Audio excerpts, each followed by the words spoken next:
really follow what we're talking about, but talk to other people around the country like-minded. And we have a whole bunch of people that are like-minded. They think like us, and they live like us, have values and things like that.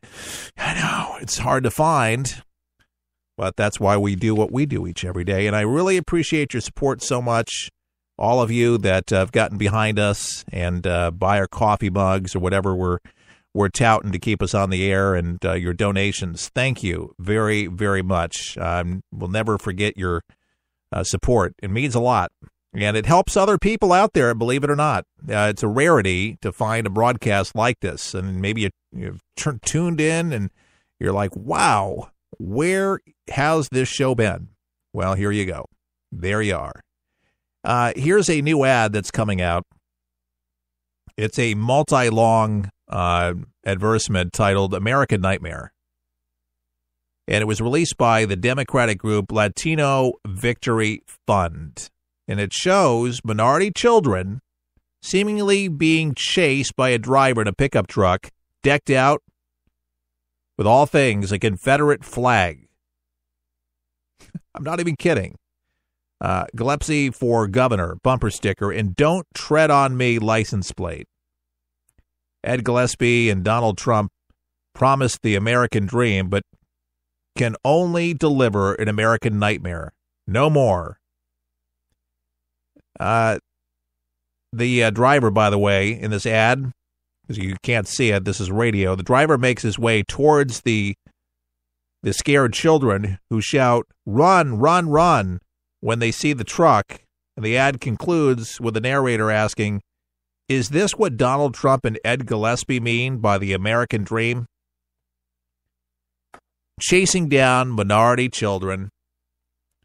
You see a young girl with a turban on her head. A Haja, I guess that's what they call him. And then a cute African kid, African-American, running from the Confederate flag, running from the pickup truck, and the sign, "Don't tread on me," which is extremely patriotic.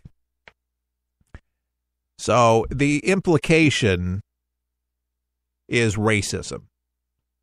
The implication is racist. And this Democratic campaign implying Ed Gillespie supporters are Confederates who attack minority kids is not true. It is lunacy, and this is racism, if I've ever seen it before, from the Dems. Because if you voted for him, you're all of the things that you say that he stands for. That's it. How can you vote for somebody like that stands for racism? It doesn't like gays. That is hurt. He sold out our country to the Russians, and they've put everything in one wheelbarrow, hook, line, and sinker. They don't care. They have just made this about race once and for all. And only because he wanted to keep thugs and deadbeats out of the border, that illegals were coming into our country. Wanting to protect our country. Wanting to protect our borders. There's a lot of deadbeat people that do come in from the border. Yes, there's deadbeats over here, too, that live amongst us, and that's unfortunate. But yes, that's a fact for those that have made that point clear to me, and I get it. But there's only so many people that can be freeloading off our country. I'm tired of it. I'm tired of having to pay those taxes. I am tired of having to have minorities come in that are undocumented, okay, from Mexico specifically. I'm talking about now specifically Mexico, who don't plan on paying taxes, don't plan on becoming legal, rape our kids, kill our citizens, and have their hand out the whole time. Now, that's not all people that come over from Mexico, but it's a large majority of folks that do. And a lot of them are gangs. A lot of them are thugs. And a lot of them are just what we call freeloaders, deadbeats.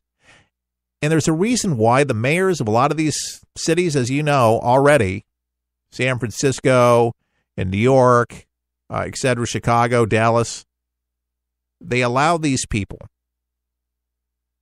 to get away with it because they know that they'll have their vote.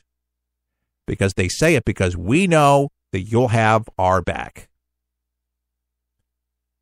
So they allow them the sanctuary because they have the security knowing that they have their vote. And this is the games that the Dems are playing. It almost makes me want to get go along with the Democratic campaign. I want to get the pickup truck. I want to have "Don't Tread on Me." I want to have the Confederate written all over my truck. It makes me want to do these things. What's wrong with being proud of your country? What's wrong with loving America? But making conservatives haters of minorities, that's a bunch of crap. And by the way, there's a whole lot more minorities than you know that are conservative that voted for Donald Trump. A lot of Latinos here in Florida. Oh, they had Florida. Oh, we're going to win Florida, the I-4 quarter. All those Latinos, they hate Donald. They voted for Donald Trump. They don't like people coming into our country stealing our jobs. They don't like that they have to fork out money for people that don't plan on ever becoming citizens. If you're not going to become a citizen, you're not going to be on the radar, you should be kicked out. You say that's harsh. I don't think so. Every other country will do it, just about. Every other country. You think Mexico lets you in? You actually have to pay to get into Mexico. You want to become it? You pay a lot of money. They don't just let anybody in. And why did we have to be left flipping the bill when we can't afford it? Our checkbook is spent. Our national debt all-time high. We don't need more crime, and we don't need more freeloaders on our economy. And that's how I feel about it. So you're going to put me out as one of those deplorables? You can count me in. I'll be that. I'll get the pickup truck, and I'll get the Confederate flag. I don't put a flag, and I don't fly one Confederate flag on my vehicles. I'm just making a point that there's so many things in the South that are worth celebrating. And people that are from the South truly are proud of their Southern heritage. And it has nothing to do with slavery. I've never heard one Southerner say, wouldn't it be nice to have a bunch of slaves? Now, by the way, there's a lot of people in the South that still have help. And a lot of them are black. Because they enjoy the money. And believe it or not, there's some people that actually like to serve. Imagine that. Is there anything wrong with that? Being service-oriented? And people still do work in the restaurant business. And not a surprise, a lot of minorities work in the restaurant business more than any other race. Did you know that? They still serve. So in a way, a lot hasn't changed, has it? They get paid, and that's a good thing. And they can go home, and that's a better thing, isn't it? It's a win-win situation.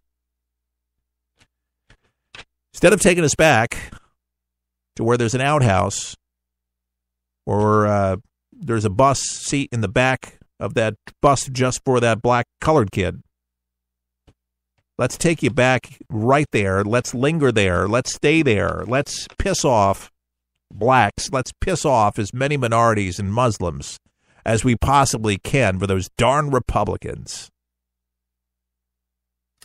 You're doing a disservice to everybody else in this country that has a differing thought than you.